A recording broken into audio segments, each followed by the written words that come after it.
चलिए देख लेते हैं। कार्बोहाइड्रेट हम लोग पढ़ रहे थे। कार्बोहाइड्रेट में जो अगली हेडिंग हम लोग देख रहे हैं, वर्गीकरण के बारे में बात कर रहे थे, यानी कार्बोहाइड्रेट की परिभाषा देखे थे, उसके बाद फिर वर्गीकरण में आ गए थे। शर्करा, शर्करा, मोनोसैकेराइड, ऑलिगोसैकेराइड, पॉलीसैकेराइड में हम लोगों ने विभाजित किया था। और इसके बाद हम लोगों ने क्या बोला था कि मोनोसैकेराइड को हम लोग सेपरेटली पढ़ेंगे। तो हेडिंग हम लोगों ने करी है मोनोसैकेराइड।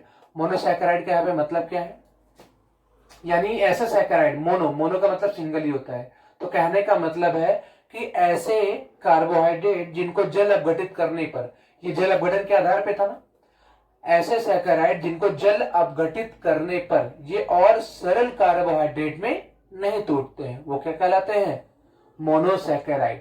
क्या मैंने डेफिनेशन बोली, ऐसे कार्बोहाइड्रेट जो जल अपघटित करने पर और सरल कार्बोहाइड्रेट में नहीं टूटते हैं, वो क्या कहलाते हैं, मोनोसैकेराइड। ठीक है। फॉर एग्जाम्पल अगर हम लोग बात करेंगे तो क्या क्या एग्जाम्पल हो सकता है, ग्लूकोज, फ्रक्टोज, इरिथ्रोज आदि, इरिथ्रोज आदि। ये कुछ एग्जाम्पल के बारे में हम लोग यहाँ पे देख सकते हैं।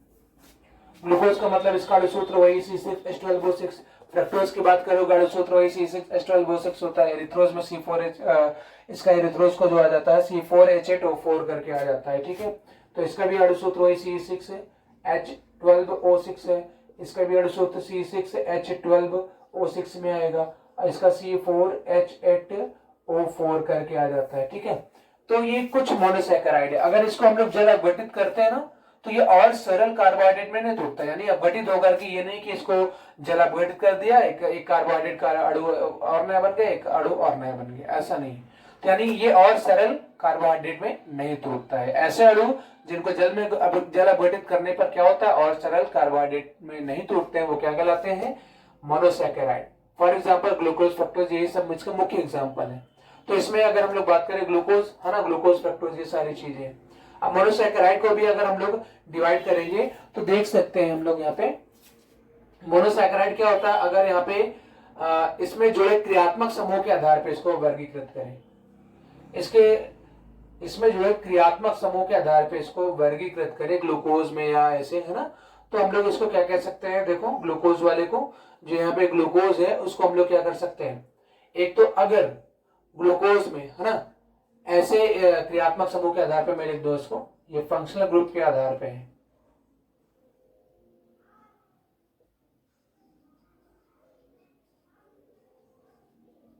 क्रियात्मक समूह के आधार पर है इसका जो वर्गीकरण है, उसको हम लोग कैसे कर सकते हैं, यहाँ पे कार्बोनिल समूह के आधार पर आप कह सकते हो। कार्बोनिल का मतलब वही क्रियात्मक, है ना, तो कार्बोनिल समूह कैसा है, एल्डिहाइड है, कीटोन, उसके आधार पर आप कह सकते हो। अगर ग्लूकोज में, है ना, अगर ग्लूकोज में कैसा समूह जुड़ा हुआ है, CHO, अगर कार्बन श्रृंखला में CHO है तो उस वाले हम लोग मोनोसैकेराइड को हम लोग क्या कहते हैं, एल्डोज। अगर कैसा समूह है, कार्बोनिल समूह यानी कीटोन समूह है, तो उसको हम लोग क्या कहेंगे, कीटोज। कीटोन समूह कीटोज बना, एल्डिहाइड समूह एल्डोज बना। ठीक है, कीटोज, ऐसे आप कह सकते हो। यानी ऐसे दो तरीके के हैं, यानी वे कार्बोहाइड्रेट जिनमें CHO समूह होता है वो क्या कहलाते हैं, एल्डोज, और वे कार्बोहाइड्रेट जिसमें कार्बोनिल समूह यानी कीटोन समूह होता है वो क्या कहलाते हैं, कीटोज। यानी फॉर एग्जांपल अगर एल्डोज की बात करें तो इसके एग्जांपल में क्या आ जाएगा, ग्लूकोज C6H12O6। फिर से एक बार, ऐसे कार्बोहाइड्रेट जिसमें कौन सा समूह रहता है, एल्डिहाइड समूह, उसको हम लोग क्या कहते हैं, एल्डिहाइड, यानी मोनोसैकेराइड की बात कर रहे हैं। ठीक है, तो मोनोसैकेराइड में ऐसे कार्बोहाइड्रेट जिनमें CHO समूह होता है उसको हम लोग क्या कहेंगे, एल्डोज। इसका एग्जांपल में ग्लूकोज आता है, और ऐसे कार्बोहाइड्रेट जिनमें कार्बोनिल समूह यानी कीटोन समूह होता है उसको हम लोग क्या कहते हैं, कीटोज। इसके एग्जांपल में आता है फ्रक्टोज, उसका भी अणुसूत्र क्योंकि यही होता है तो हम लोग ऐसे इसको लिखेंगे, फ्रक्टोज। ठीक है, एल्डोज, कीटोज। ठीक है, तो एल्डोज, कीटोज किसके आधार पर मैंने बोला, उनमें उपस्थित कार्बोनिल समूह के आधार पर। कार्बोनिल का मतलब वहां पे जो एल्डिहाइड समूह है, कीटोन समूह है। एल्डिहाइड समूह होगा उस कार्बोहाइड्रेट में, पर्टिकुलर कार्बोहाइड्रेट में, तो आप लोग क्या कहोगे, वो एल्डोज है। और कार्बोनिल यानी कीटोन समूह है तो उसको क्या है, कीटोन, कीटोज, सॉरी कीटोज। ठीक है, अब कीटोज का मुख्य एग्जांपल फ्रक्टोज में आ जाता है, एल्डोज का मुख्य एग्जांपल ग्लूकोज में। तो यहाँ पे आपको थोड़ा सा को रिलेट कर पा रहे होगे, यानी ग्लूकोज में कैसा समूह होता है, एल्डिहाइड समूह, ठीक है, और फ्रक्टोज में कैसा समूह होता है, ठीक है, कीटोन समूह। तो ये थे इसके दो एल्डोज और कीटोज, क्या थे, मोनोसैकेराइड को दो तरीके से हम लोगों ने बांटा था। अब चलो आगे हम लोग जो मुख्य है, अब मोनोसैकेराइड को दो में बांट लिया, एल्डोज कीटोज कह दिया। अब बार बार देख रहे हैं ग्लूकोज हर एग्जांपल में आ जा रहा, फ्रक्टोज हर एग्जांपल में आ रहा, तो ये ग्लूकोज क्या है, ठीक है। तो अब ग्लूकोज के बारे में थोड़ा सा हम लोग स्टडी कर लेते हैं। अब उसके बाद फिर ग्लूकोज बनाने की विधि, ग्लूकोज कहाँ कहाँ उपयोग हो रहा है, इसके रासायनिक भौतिक गुण, ये सारी चीजें हम लोग इसको कवर करते हैं, ठीक है।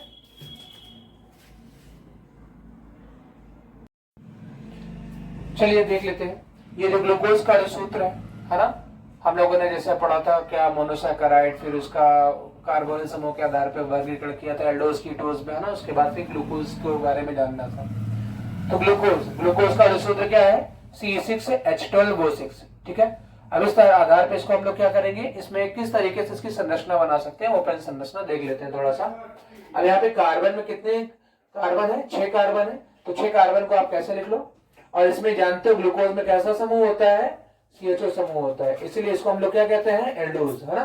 तो यहाँ पे अगर इसकी समूह बनाएंगे तो सबसे पहले CHO को लिखो आप, इसकी खुली संरचना बनाने के लिए। उसके बाद इसमें कार्बन कितने टोटल, 6 कार्बन का मतलब यहाँ पे एक कार्बन तो आप बना चुके हो, दूसरा, इसका तीसरा कार्बन, चौथा कार्बन, पांचवा कार्बन, छठवां कार्बन, ठीक है।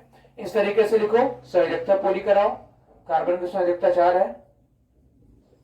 अब यहाँ पे क्या है, पॉलीहाइड्रोक्सी होता है ना, कार्बोहाइड्रेट की हम लोगों ने जो परिभाषा देखी थी वो क्या होते हैं, पॉलीहाइड्रोक्सी होते हैं। पॉलीहाइड्रोक्सी का मतलब है OH समूह क्या रहते हैं, ढेर सारे रहते हैं। तो यहाँ पे आप क्या कर सकते हो, ढेर सारे OH समूह आप जोड़ लो, ठीक है, ढेर सारे आप OH समूह जोड़ लो।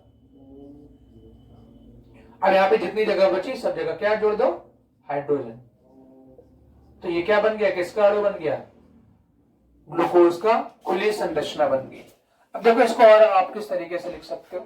अब यहाँ पे देखो जो C के साथ में कितने H है, 2 है ना, कितने H है, 2। तो अगर मैं इसको इस तरीके से लिखना चाहूं, C के साथ में कितने H थे, 2, यानी CH2, और इधर क्या था, OH था, इस तरीके से लिख दिया।